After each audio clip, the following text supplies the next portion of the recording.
importante que es que hoy podamos ponerle un nombre a lo que durante mucho tiempo no podíamos.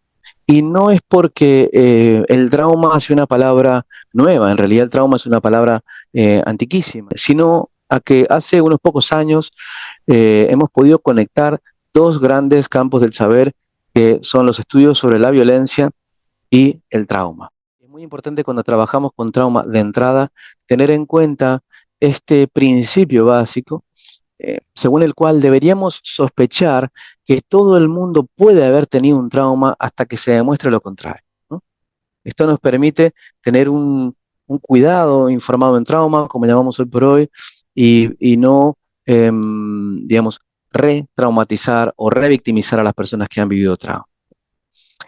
Y parte de esta circunstancia, ¿no?, de que la violencia genera secuelas, la hemos visto a lo largo de los últimos años. Muchas veces, cuando nos enfrentábamos con personas que tenían depresión, ansiedad, tendencias suicidas o dependencia de sustancias, no vinculábamos estos problemas con el trauma.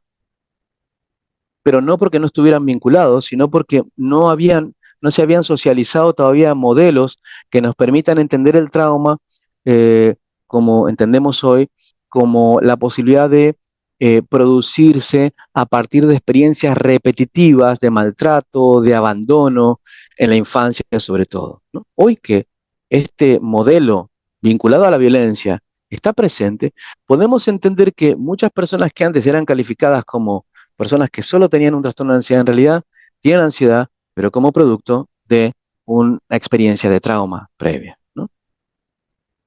Y que, por supuesto, dentro de este complejo, ¿m?, los sobrevivientes de trauma, especialmente aquellas personas que han vivido maltratos en la infancia, pueden experimentar trastorno por estrés postraumático, pero también depresión, ansiedad, tendencia suicida y dependencia de sustancias, ¿no? Hay una gran línea de investigación sobre el consumo de sustancias y el trauma en la infancia, y es que eh, mm, la estadística parece indicar claramente que las personas que tienen un consumo desadaptativo de sustancias en general tienen experiencias de trauma en la infancia, ¿no?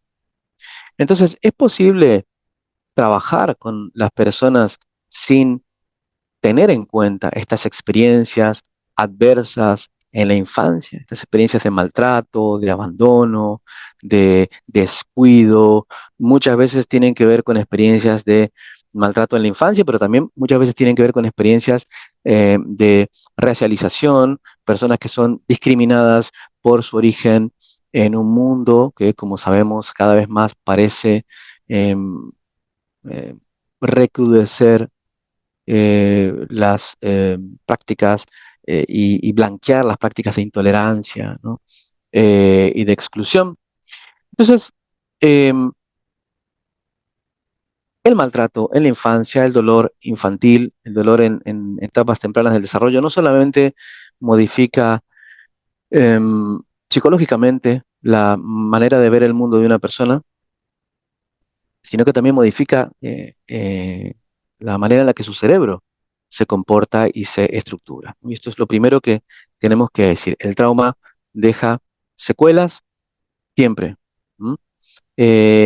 Y gran parte del no haber advertido estas secuelas tiene que ver no con que no hayan estado, sino con que no había un modelo adecuado para poder advertir esas secuelas y para poder tratarlas, ¿no? Es decir, no habían lentes para observar los fenómenos, pero los fenómenos, claro, que estaban allí. Tenemos ejemplos de personas que han estado en guerras, pero personas también que han vivido en situaciones de pobreza extrema, eh, abusos sexuales, y vemos que presentan claros signos de ansiedad, depresión, entre otras cosas. Pero además, el trauma afecta aspectos claves del desarrollo sano de una persona, ¿no? Eh, Cuando hay una experiencia traumática en la infancia, digamos, por ejemplo, un maltrato sostenido, una fuerte violencia por parte de uno de las figuras de apego en la infancia, es muy probable que las personas desarrollen un estilo de apego, ¿no?, Em, que que sea una respuesta precisamente a esta situación, eh, eh, digamos, que pone al niño o a la niña en una encrucijada, ¿no? En una encrucijada adaptativa y que pone a su cerebro en una encrucijada también adaptativa, por la cual necesita, ¿no?, utilizar mecanismos de respuesta que muchas veces son atípicos o que no son aquellos más sanos, ¿no? Ahora hablaremos un poco más de eso, ¿no? Pero también el trauma afecta a la autopercepción, ¿no? Las personas que han vivido trauma en general tienen una autopercepción negativa de sí mismas, suelen tener dificultades para la compasión consigo mismos, es decir, para poder de alguna manera relacionarse sanamente con su propia experiencia de dolor, irónicamente, ¿no? A pesar de ser personas que han sufrido mucho, son personas que eh, para quienes hay una gran dificultad de arrimarse, de acercarse a ese dolor de una manera sana, ¿no? Lo cual obviamente es un problema para ellos y es un problema de salud, ¿cierto? También. El trauma afecta también la regulación emocional y hablaremos mucho de esto en este seminario, la posibilidad de vincularse con las emociones, sobre todo las emociones difíciles, comprenderlas, hablarlas, significarlas. Y es por esto que muchas veces el trauma produce en las personas experiencias de, de adaptación, por así decirlo, si es que podemos hablar de adaptación, yo creo que sería más bien como de acomodación forzada a las circunstancias que viven. Las personas sobreviven a la experiencia del trauma, ¿no? O sea, continúan viviendo, pero teniendo que hacer arreglos internos que muchas veces limitan su capacidad de vivir, a veces porque se vuelven tremendamente rígidos, a veces porque se desconectan con sus emociones, muchas veces porque tienen conductas que son destructivas, como el consumo de drogas, entre otras, ¿no? Bueno, o sea, el trauma no solamente produce efectos en personas adultas, sino que cuando se produce, sobre todo en niños, produce consecuencias en el desarrollo evolutivo de las personas, ¿no? Y esto produce a la larga también factores eh, que van a afectar significativamente su vida. Usualmente cuando definimos el trauma, em, decimos que el trauma es producto de un evento, de algo que ocurrió, ¿no? O sea, siempre cuando hay un trauma hay algo que ocurrió. Y eso que ocurrió produce una experiencia en las personas, sean niños o adultos, ¿no? Una experiencia. Y esa experiencia tiene efectos, ¿no? A corto y largo plazo. Pero usualmente eh, se ha tendido a dar una gran importancia al evento que produce el trauma. Y esto es un error. En realidad no hay per se eventos traumáticos. O sea, ningún evento es per se traumático. Y prueba de ello es que chicos que han vivido en las mismas familias y que han estado expuestos, por ejemplo, a padres que tenían consumo de sustancias o situaciones de violencia, tienen un devenir psicológico bien distinto, ¿no? Algunos, por ejemplo, terminan con un fuerte consumo de sustancias, otros no. Es decir, hay la experiencia, ¿no?, es diferente para cada persona y los efectos son diferentes. Entonces, no podemos decir que hay eventos traumáticos, como se suele decir todo el tiempo, y es un error. En realidad, la clave del trauma es este segundo elemento, la experiencia, ¿no? Por eso es tan importante entender que, aunque no nos pueda parecer que algo ha sido traumático para alguien, puede haber sido una experiencia traumática en función de las condiciones de esa persona en ese momento dado, ¿no? Obviamente esto implica un trabajo enorme con los propios prejuicios que tenemos, este sentido común, ¿no?, que a veces como se decía cuando estudiaba yo antropología social, es lo menos común, el sentido común, pues tenemos que, ¿no?, darle peso a este factor de la experiencia, ¿no? Pero bueno, este evento produce un impacto y ese impacto pudiéramos decir la experiencia, ¿no? Va a producir, ¿no? Una historia de apego, o sea, una manera de relacionarnos con las demás personas a futuro también, ¿no? Pero también va a afectar, ¿no? Las relaciones. Cuando, por ejemplo, uno vive una experiencia traumática en la adultez, digamos, alguien que tiene, no sé, que ya no es un joven ni un niño, que tiene 30, 40 años, esa experiencia traumática también afecta y toca la historia de apego previa que tiene esa persona, aun cuando es sana, ¿no? Aun cuando es sana. Entonces, el trauma siempre va a eh, tocar la historia de apego, ya sea en la infancia, modificándola, produciendo un apego desorganizado, inseguro o ansioso, ¿no? O en la adultez, haciendo que se revivan muchos de los mecanismos que la persona ha utilizado en su historia de apego. Y también, por eso es que muchas veces cuando hay un trauma en la edad adulta, las personas pueden tener comportamientos que son extraños para los demás, que son atípicos, pero que tienen que ver con esa reactivación de esos mecanismos vinculados a la historia de apego, ¿no? Em, bueno, algo muy importante, ¿no? Este impacto siempre deja huellas y estas huellas del trauma se reflejan en lo que nosotros llamamos eventos privados, eh, eventos privados dentro de la psicología contextual con la que nosotros también trabajamos en el círculo, tenemos una formación también en eso. em, Nos estamos refiriendo a aquellas cosas que solo son perceptibles eh, por la persona que las vive, ¿no? O sea, yo tengo una sensación que nadie más puede ver, un pensamiento que nadie más puede ver, estos son eventos privados, ¿no? Y el grueso de la vivencia traumática está en esos eventos privados, ¿no? Por eso es tan importante en el trauma hablar, ¿no? Con las personas para entender su historia y entender aquello por lo que están pasando, ¿no? Porque muchas veces las personas se han acostumbrado a vivir, eh, digamos, sin hablar del trauma, ¿no? Y finalmente las consecuencias, ¿no? Estas consecuencias a veces pueden derivar en un trastorno por estrés postraumático, ¿no? Entonces, bueno, como ves, este es un seminario sobre autocompasión, pero lo que quiero plantear es sobre dónde se va a trabajar con autocompasión, ¿no? O sea, no quisiera dar una visión naif de la autocompasión, tal vez simplona, que haga que termine este seminario y te vayas con una idea desconectada de la autocompasión en relación con los orígenes de la propia autocompasión y con lo que ocurre o creemos que ocurre en el trauma, ¿no?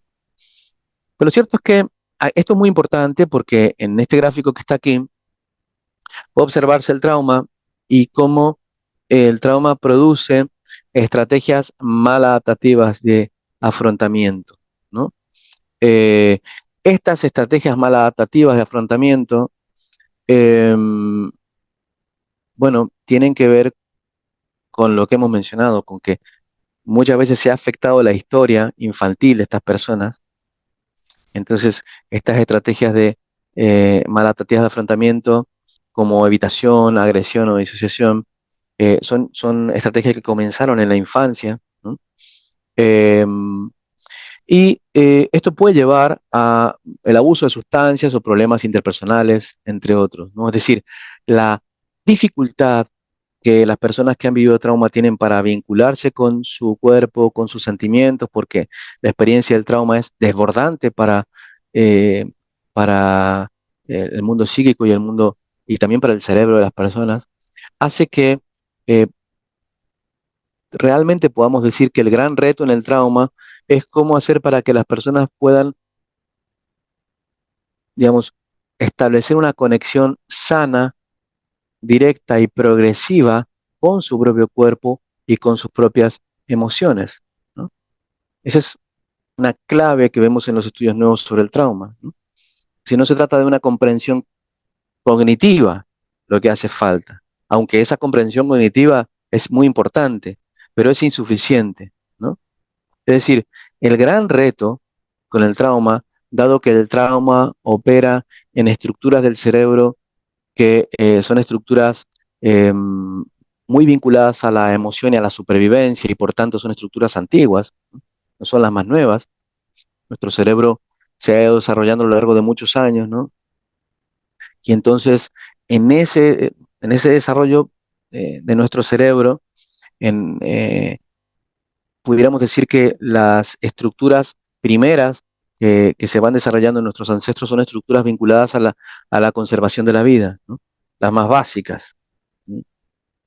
Las que están por encima del tallo cerebral, ¿no? Y que se vinculan básicamente con la capacidad de detectar amenazas, ¿no? De poder huir, de poder protegerse, ¿no? De poder en un ambiente hostil en el que seguramente vivían nuestros antepasados, conservar la vida. A lo largo del tiempo, nuestro cerebro ha ido complementándose, digamos, ¿no? Con otras estructuras más complejas vinculadas a pues, el contexto evolutivo de nuestros antepasados, ¿no? En algún momento de la historia, digamos, eh, nuestros antepasados pudieron conectarse también a nivel gregario con otros, empezaron a relacionarse grupalmente con otros.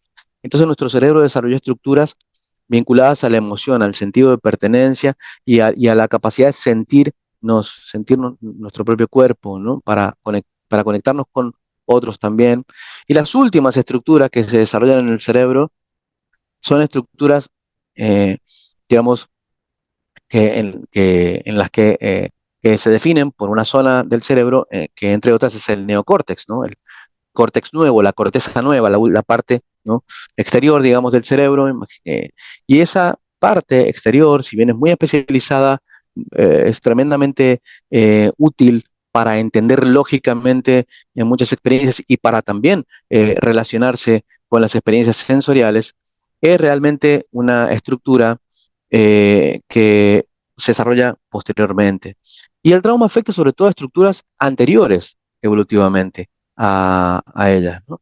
Em, Como por ejemplo la amígdala, ¿no? Vemos que la amígdala es una estructura que en general todos los estudios sobre trauma, como dice Van der Kolk, evidencian una afectación de la amígdala. La amígdala es esta parte de nuestro cerebro que se encarga de, digamos, que es el detector de humo, ¿no? La señal de alarma.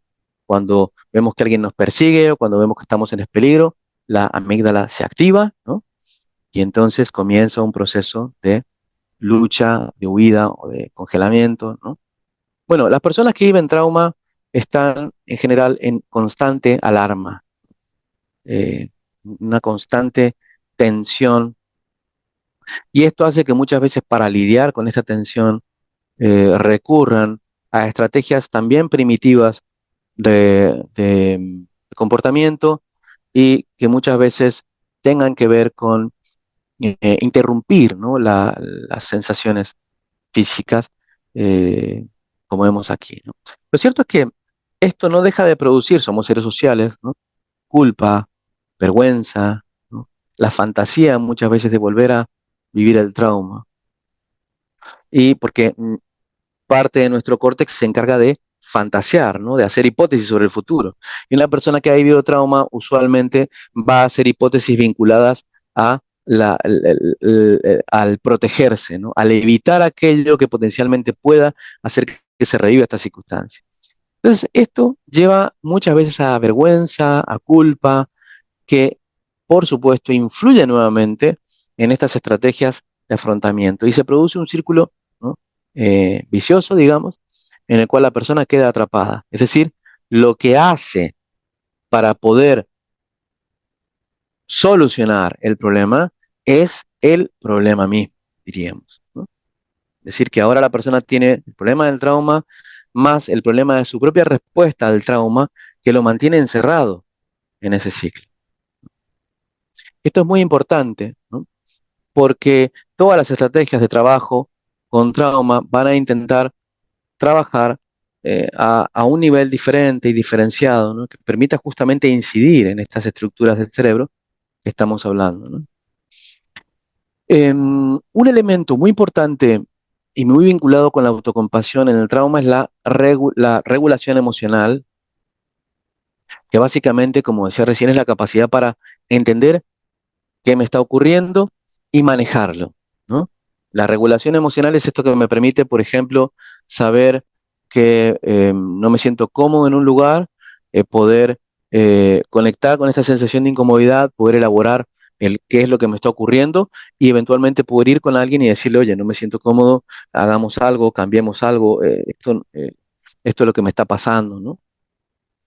Pero las personas que han vivido trauma tienen dificultades en esta regulación emocional, en poder entender qué están sintiendo y también poder elaborar estas sensaciones, poder ponerle palabras a estas sensaciones en gran medida porque cuando se produce una experiencia traumática, hay una desconexión con estructuras vinculadas al habla, ¿no? Entonces, hay un momento de no tener palabras. Por eso muchas veces la gente que ha vivido trauma no puede describir qué ha ocurrido o no encuentra palabras para describir qué le ha ocurrido, ¿no? Entonces, esta desregulación que tienen las personas que han vivido trauma em, se manifiesta con una sensación interna de un sentido de pérdida de control, una sensación de habitar un lugar extraño, ¿no? Eh, un lugar sobre el cual no se tiene potestad, de no ser dueño de las propias emociones o de no ser dueño del propio cuerpo, ¿no? Esto también está vinculado a la impulsividad que ocurre en el trauma, ¿no? También. Y como producto de esto, ¿no? De esta experiencia de falta de control, hay una evitación crónica de los eventos difíciles. Si la persona intenta mantenerse lejos de aquello que le produce esta sensación de falta de control, ¿no? Y esto, bueno, puede ser consumiendo sustancias, manteniéndose en constante actividad, ¿no? Cayendo en conductas de disociación, etcétera, en experiencias de disociación. Y en definitiva, pues termina produciendo una desconexión con el mundo emocional, el sentido. Es decir, es sobrevivir, y aquí es la parte de cuando hablamos del trauma de sobrevivir, pero ¿a qué costo? ¿No? El trauma siempre es una historia de supervivencia. La pregunta es ¿a qué costo? Y el trabajo con las personas que han vivido trauma es ayudarles a que este costo sea el menor posible. Nosotros no podemos ahora evitar ni el evento traumático de aquel momento, ni la experiencia traumática de aquel momento. Pero sí podemos trabajar sobre las consecuencias, ¿no? Del trauma, sobre este coste que tiene la vida. Y este coste va a permanecer mientras las personas no puedan entrar en un contacto con las experiencias sensoriales, con las experiencias emocionales, con su cuerpo, con sus emociones. ¿No? Entonces, este es un trabajo, por supuesto, muy complejo porque implica encontrar una manera de hackear, por así decirlo, el, el cerebro racional, ¿no? Es evidente que las personas cuando llegan, eh, después de haber vivido una experiencia traumática, ya han pensado en lo que ocurre, ¿no? Ya han reflexionado y han metido ideas a lo que ocurre. Lo que muchas veces le cuesta es acceder a esa zona de su sistema nervioso eh, donde se alojan las experiencias de trauma, ¿no? Y entonces aquí es donde aparecen las intervenciones, ¿no? Las estrategias. Y una de estas estrategias, que no es la única, es la autocompasión. Así que quisiera hablar un poco de la autocompasión, de qué significa. Pero lo primero es tratar de entender que es un factor mediador. La autocompasión hoy sabemos, eh, y esto es un estudio que citan Germer y Neff, dos de los principales precursores de la práctica de la autocompasión de la que hablé ahora. Esta práctica de la autocompasión, que si estás aquí, supongo que algo has escuchado sobre ella, ¿no? Pero Germer y Neff son de los primeros precursores de esta práctica, ¿no? Y algo que citan, Germer y Neff citan un estudio de BTC et al., en el cual se descubre que las personas que han vivido maltrato en la infancia y que tienen mayores niveles de autocompasión, tienen una mejor regulación emocional posterior, aun y cuando hayan vivido maltrato con consecuencias duras en la infancia. Es decir, que en otras palabras, pudiéramos decir que las personas que han vivido maltrato y tienen un bajo nivel de autocompasión, o sea, que se sobreexigen, que se tratan mal, que se desprecian, que se critican, que creen que son las únicas a quienes les ha ocurrido esto, tienen un alto nivel de desregulación emocional. Y este estudio es muy importante porque entonces va a poner sobre la mesa la relación con uno mismo como un mediador entre el pasado y el futuro que una persona que ha vivido trauma puede tener. Y es algo en lo que podemos trabajar. Nosotros no podemos trabajar sobre el maltrato en la infancia porque eso ya pasó, pero sí podemos trabajar sobre la autocompasión, porque esto es una práctica y una actitud que las personas que han vivido trauma pueden manejar y pueden realizar. Ahora, obviamente esto es un trabajo complejo, ¿m? Pero es algo que sí que pueden hacer las personas. Entonces, la autocompasión, primero, es un factor mediador. Es algo que permite mediar entre ese maltrato y la regulación emocional. Pero, ¿qué es la compasión puntualmente entonces? ¿A qué nos referimos con autocompasión? Y me encanta que precisamente Kristin Neff y Christopher Germer, que son estos precursores, como te comentaba recién, de la práctica de la autocompasión, dos um, estudiantes, ¿no?, de meditación budista, que además eran, son investigadores, ¿no?, etcétera, comienzan a advertir, y esto tiene que ver con algo que ocurre en muchos investigadores, investigadoras y profesionales a lo largo de los 2 o 3 últimas décadas del siglo pasado, y que practicaban meditación, ¿no? Como yo mismo también, ocurre que en un momento dado se comienzan a dar cuenta que, eh, que algunas prácticas meditativas tenían un fuerte impacto en su salud mental. Entonces comienzan a estudiar esto, ¿no? Y ahí surge la práctica de la autocompasión como una práctica para trabajar con personas que tienen trauma, entre otras cosas, ¿no? Pero en realidad esta práctica o este hábito viene de tiempos antiguos, dicen Germer y Neff, ¿no?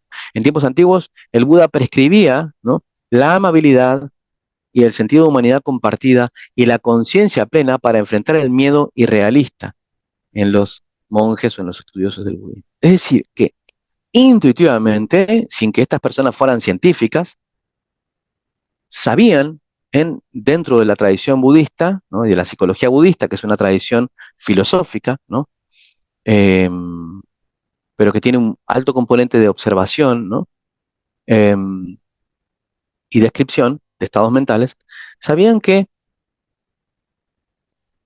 ante el miedo, uno de los remedios más eficaces era el cultivo de la compasión. Y es curioso porque eh, esto se parece mucho, ¿no?, a lo que ocurre con las vacunas. Es que cuando nos vacunamos, lo que ocurre es que estamos tomando precisamente una sustancia que luego nos va a permitir enfrentar, ¿no?, otras sustancias porque la hemos incorporado antes al organismo. Y es curioso que en el budismo antiguo y actual, la compasión implique, como lo implica, acercarnos al sufrimiento del otro. Y que ese acercarnos al sufrimiento del otro sea precisamente un factor que nos ayuda a sufrir de una manera más sana. Y es que cuando Neff describe la escala de autocompasión, ella crea una escala que nosotros vemos en la formación en trauma y también en mindfulness. En esta escala ya dice que la autocompasión se compone de 3 elementos, ¿no? El primer elemento es la bondad con uno mismo. Autocompasión es poder cultivar la bondad, sobre todo en momentos difíciles, ¿no? O sea, la autocompasión es importante en momentos difíciles, ¿no? En momentos de dolor. Es decir, nadie mm, em, mm, se encuentra o se enfrenta con la autocompasión cuando está alegre. Es en las experiencias de dolor cuando entonces aparece esta necesidad de hacer algo con él. Y entonces, en estas experiencias difíciles, cuando podemos ser bondadosos con nosotros mismos, cálidos, no criticarnos, no inculparnos, no fustigarnos por eso y decir, bueno, puedo estar con esto también, ¿no? Como estaría un amigo. Esta es una primera clave, bondad, ¿no? Amabilidad. En segundo lugar, el sentido de humanidad compartida. ¿Qué significa? Ser consciente, la autocompasión y la compasión implica también el saber que todos los seres humanos y los seres en general sufren. O sea, no hay ningún ser humano no sufriente. El mismo hecho de nacer, de crecer, una vida sana implica el sufrimiento. Claro, nosotros vivimos en una sociedad que constantemente está planteando eh, eh, una ficción en la que algunos no sufren nunca y otros sí. En realidad, esto es una ficción eh, que nada tiene que ver ni lo que dice la ciencia, ni obviamente con lo que encontramos en la filosofía o entre otros saberes, ¿no? Formales. Y es que el sufrimiento es una experiencia normal, no es una experiencia, no es un error, no es una experiencia vinculada al no saber o al fracaso, como muchas veces puede que nos digamos cuando estemos sufriendo por haber crecido en un contexto como en el que vivimos, ¿no? Ultra comercial, ultra capitalista, ¿no? De ultra exigencia. Pero en realidad, el sufrimiento es un aspecto normal, ¿no? De la vida de un ser humano. La vida normal implica el sufrir por envejecer, el sufrir por no verse igual que cuando a lo mejor era joven, el sufrir por no poder hacer cosas que hacían. Y una persona que no puede relacionarse sanamente con eso es alguien que va a tener un problema. Podríamos hablar de la relación con de esto con la educación, ¿no? Ahora, cuando viajemos, vamos a estar en un congreso en Asia hablando un poco de la relación entre la educación, la paz y cómo incorporamos la violencia, ¿no? Y una de las cosas que a nosotros nos parece muy importante es, que no es el tema de la sesión de hoy, es cómo incorporamos la violencia y cómo esa violencia se reproduce dentro nuestro, provocando serios problemas de salud también, ¿no? Pero bueno, ese es el segundo sentido, humanidad compartida. El tercero es la conciencia plena, es decir, poder estar de manera abierta, presente y sin juicio con lo que ocurre. Por esto es que la autocompasión es una práctica que se ha vinculado históricamente con la práctica del mindfulness o de la conciencia plena, porque es imposible ser autocompasivo, estar presente con el propio dolor de manera amable, sin juicio, si antes no puedo cultivar esta capacidad de no mezclarme con mi propia mente, ¿no? Por eso una persona cuando trabaja desde la autocompasión primero tiene que haber hecho un poco de mindfulness, ¿no? De lo contrario, lo que va a ocurrir es que va a haber más juicio. Y esto es un gran error en la adaptación de prácticas de autocompasión, creer que se pueden aplicar en cualquier momento y con cualquier persona sin un contexto previo, ¿no? Hablaré un poco más de eso ahora, ¿no? Pero la autocompasión, en un sentido filosófico, es una práctica meditativa, ¿no? Proviene de ahí. Em, Dentro de las prácticas meditativas hay varios tipos de prácticas de concentración, por ejemplo, llevar la mente a un punto específico, ¿no? Puede ser la respiración, por ejemplo. Quienes están en las formaciones de terapias contextuales o de mindfulness lo saben. Hay prácticas generativas, y las prácticas generativas se llaman así porque pretenden generar intencionalmente un estado particular de la mente, ¿no? Alguna vez escuché una conferencia del Dalai Lama donde él tiene un libro, de hecho, donde él dice dar forma a la mente. A la mente se le puede dar forma, dice Dalai Lama. Y ese darle forma a la mente, en gran medida, se basa en las prácticas generativas, en cultivar un estado, ¿no? Como ves, esta idea del Dalai Lama se basa en que uno tiende a permanecer en el estado en el que más frecuentemente está, una especie de inercia emocional, ¿no?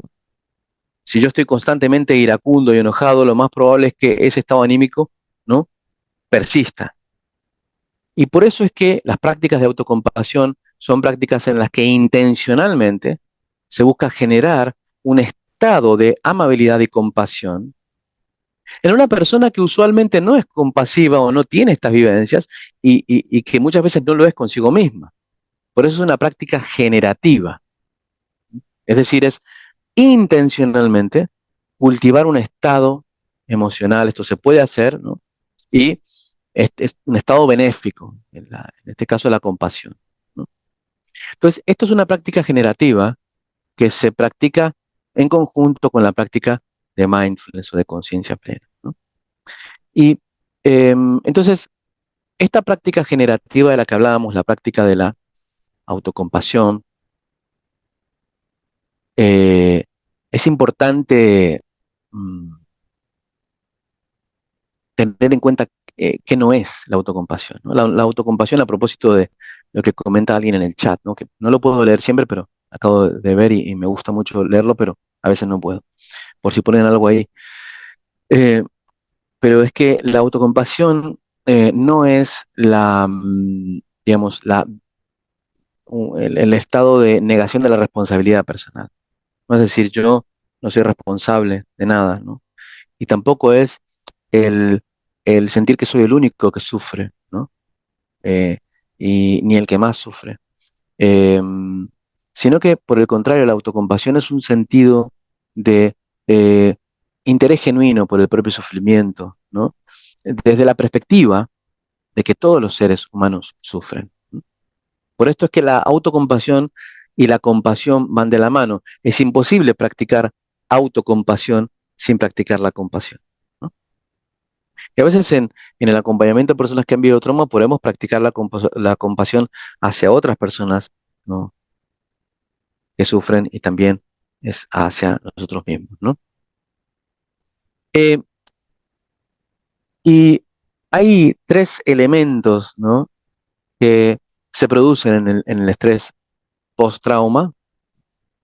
Eh, Como decíamos recién, el trauma afecta estructuras muy primitivas y la reacción usualmente se suele clasificar en tres formas, ¿no? La reacción de lucha, de huida o de congelamiento. Cuando una persona está viviendo una experiencia traumática, es muy probable que eh, o luche contra lo que ocurre y si no puede luchar contra eso que pasa, intente huir, pero si no puede huir, si el evento traumático es algo ante lo que no puede escapar, que se congelen, ¿no? Y bueno, estos mecanismos de afrontamiento que tienen que ver con que se ha colapsado la capacidad de respuesta del sistema nervioso, se producen efectos, ¿no? Algunos de los efectos, por ejemplo, de permanecer en una respuesta constante de estrés, eh, puede ser la activación, por ejemplo. El permanecer constantemente activado después de una experiencia de trauma, ¿no? La ansiedad, la hiperactividad, eh, el estrés están muy vinculados a este elemento, ¿no?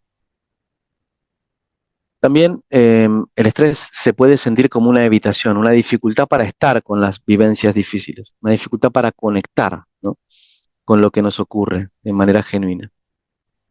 Y también puede sentirse como intrusiones, o sea, como vivencias no deseadas que aparecen en la mente produciendo incomodidad, temor, eh, dificultades que a su vez también activan, ¿no?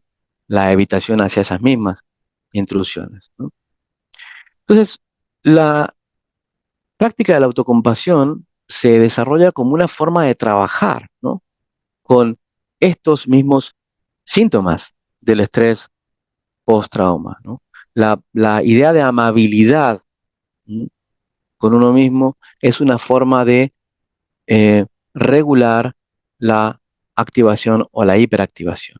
Es decir, cuando podemos ser amables con nosotros mismos, podemos dejar de esforzarnos para que todo salga bien, de luchar contra aquello que está ocurriendo y descansar un momento, ¿no?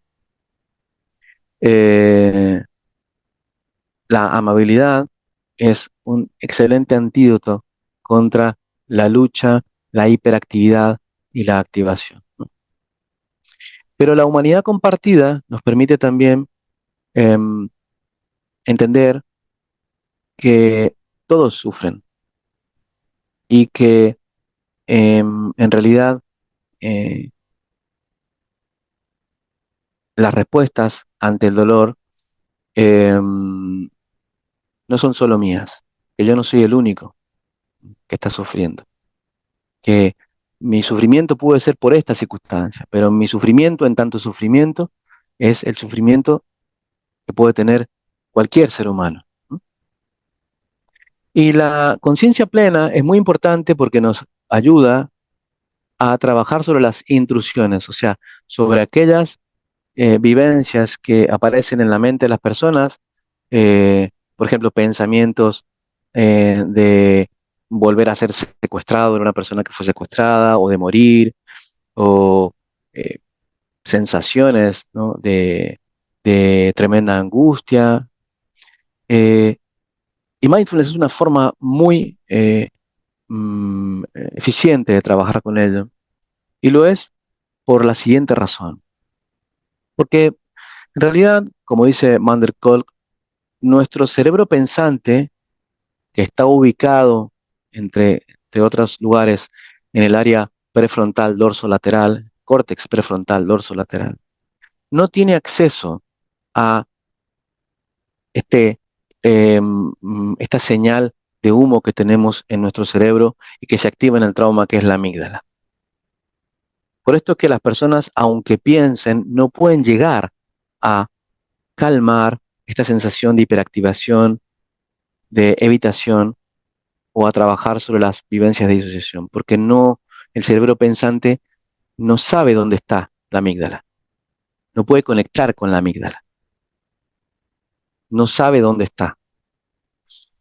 Pero hay una parte de nosotros, dice Van der Kolk, que es nuestro cerebro interoceptivo, que está ubicado en el prefrontal medial, que sí está conectado con la amígdala. Y esta es la parte que se encarga de la interocepción.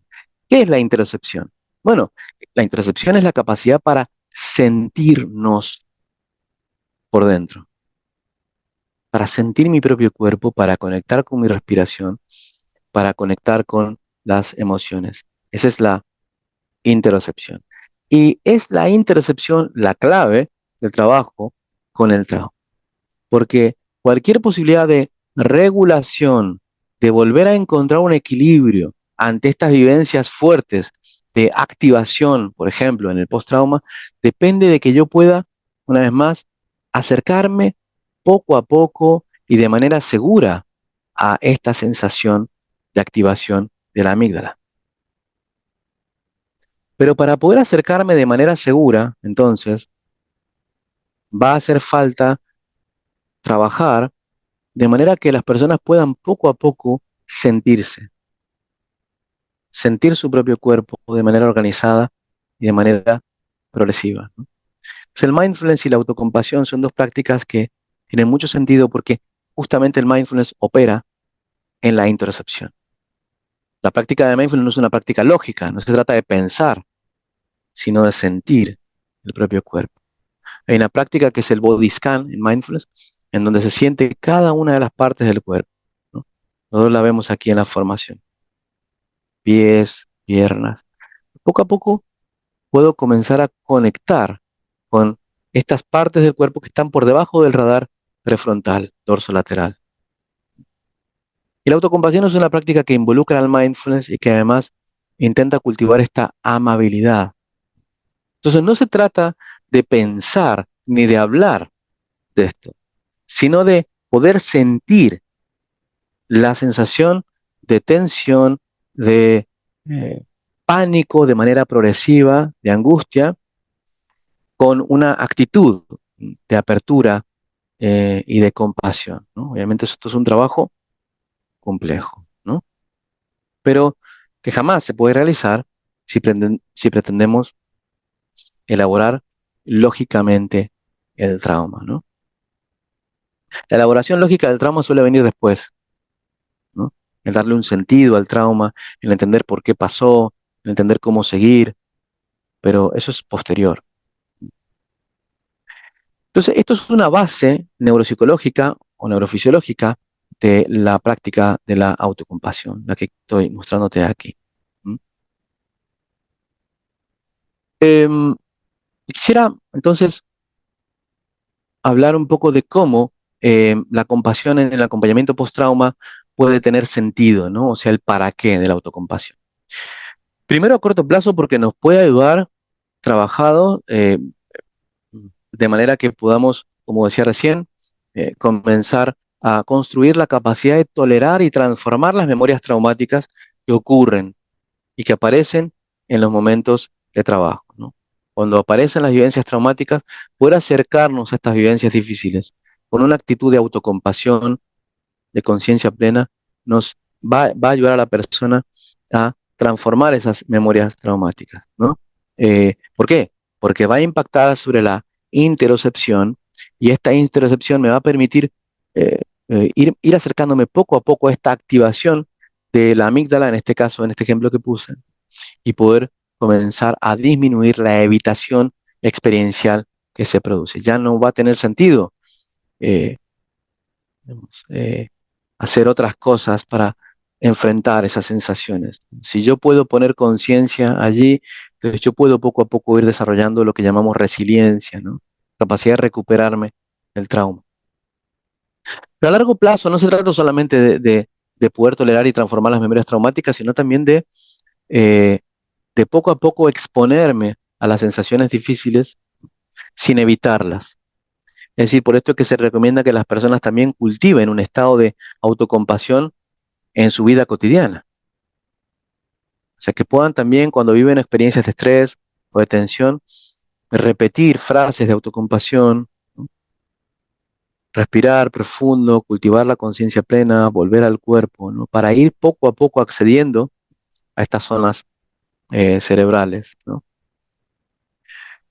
Y la autocompasión también nos ayuda, es algo muy importante en cualquier abordaje del trauma, nos ayuda porque permite establecer una ventana de tolerancia. ¿Qué es una ventana de tolerancia? Bueno, es un concepto creado por Dan Siegel que significa la medida en la cual una persona es capaz de tolerar una vivencia. Las vivencias traumáticas son muchas veces difíciles y yo, por ejemplo, si de buenas a primeras eh, con una persona que vive trauma conecta con lo que ocurrió, es muy probable que se produzca un desborde y no pueda trabajar con él. Por esto es muy importante ir poco a poco de manera progresiva, ¿no? De manera que la persona siempre esté en control de la experiencia. Cuando digo siempre esté en control, no me refiero a que en un control racional, sino que siempre esté consciente de la experiencia, de que pueda mantenerse siempre consciente de la experiencia, de que en ningún momento se desconecte de la experiencia y que si se desconecta pueda ser consciente de esta desconexión, ¿no? Entonces, ese es el gran reto, poder mantener a las personas conscientes mientras se acercan a las vivencias traumáticas, ¿no? Conscientes, por ejemplo, de que esto ocurrió, pero no es lo que está ocurriendo ahora. Conscientes de que esto es un recuerdo, conscientes de que esto es una experiencia, una sensación, un dolor en una parte del cuerpo. ¿M? Y la autocompasión nos sirve para crear esa ventana de tolerancia porque permite disminuir la evitación, ¿m?, de la experiencia, ¿no? Y permanecer allí, como he comentado.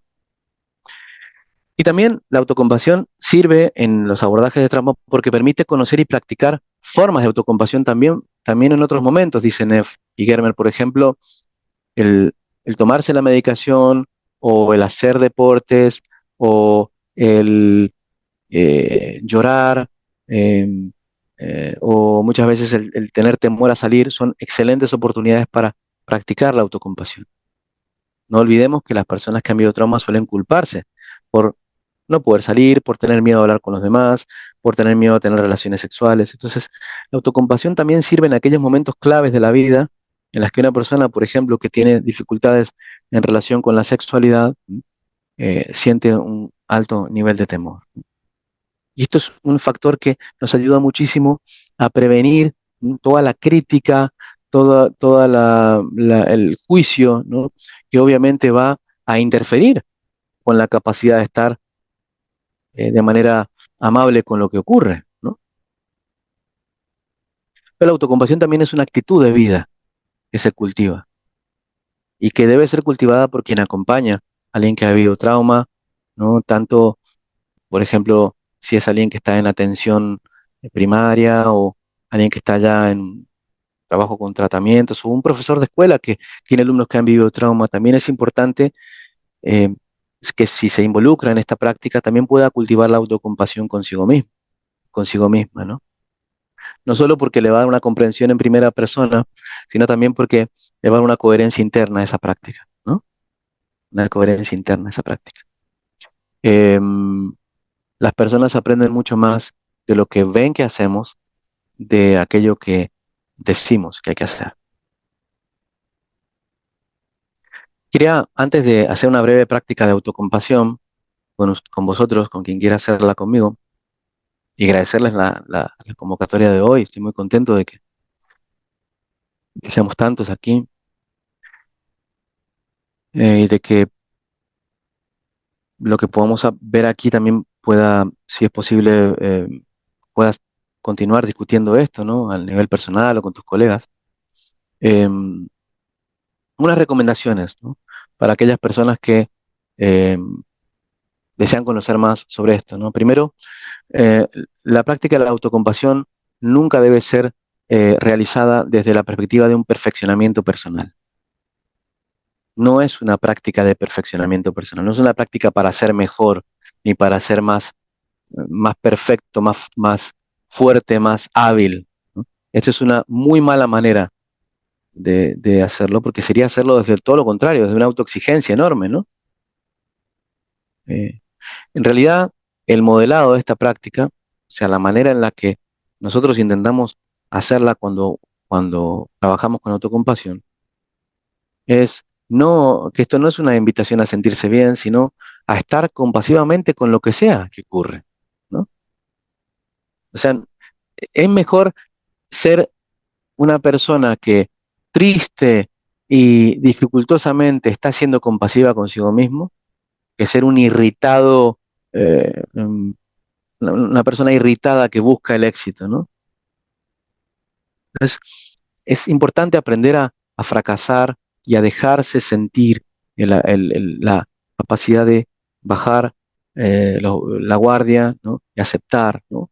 La compasión es esa práctica que muchas veces emerge cuando ya no hay nada más que hacer, ¿no? Cuando ya no hay nada más que hacer.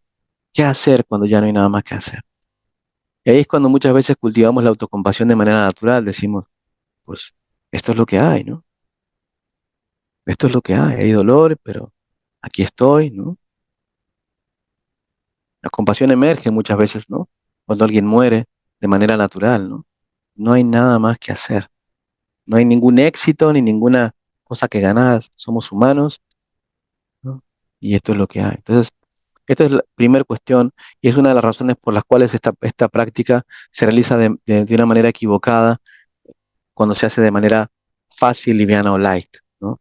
Es decir, pensando que es una práctica para estar bien, para sentirse mejor, esto da cuenta de que la persona que la está utilizando no entiende ni el modelo, digamos, epistémico de la práctica y que no tiene una idea adecuada de cuál es la metodología detrás de esto y el modelo, ¿no? Filosófico que hay. Que brevemente, bueno, he intentado exponer aquí. En segundo lugar, supone el desarrollo y la práctica previa de habilidades de conciencia plena. Como decíamos recién, acercarnos al dolor es un gran reto. Por eso, primero, tenemos que poder haber estado presentes y cultivado habilidades previas a la autocompasión. El mindfulness es algo que yo recomiendo muchísimo que las personas, para aquellas personas que han vivido experiencias de este tipo, ¿no? La conciencia plena es una de las prácticas más potentes en el trabajo. Con trauma hay mucha bibliografía al respecto por aquello que comenté hace un momento, ¿no? Entonces, es muy importante que antes de que la persona cultive la autocompasión, antes haya cultivado mindfulness. Esto le va a permitir entender la diferencia entre un juicio, ¿m? Y la observación de ese juicio, ¿no? Estamos habitados por juicios constantes. Las personas que tienen una baja conciencia plena suelen fusionarse con sus pensamientos, enredarse con ellas. Y esto es lo que le pasa a muchas personas que han vivido trauma también. Si yo pongo a una persona a practicar autocompasión así en un contexto de trauma, esto puede que no sea lo más adecuado. Por eso es importante siempre, primero, cultivar la conciencia plena, ¿no? En tercer lugar, es importante conocer la historia de apego personal de las personas, ¿no?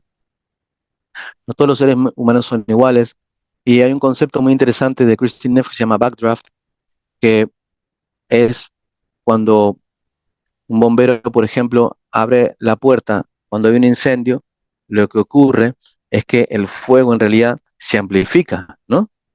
Si lo hace muy rápido.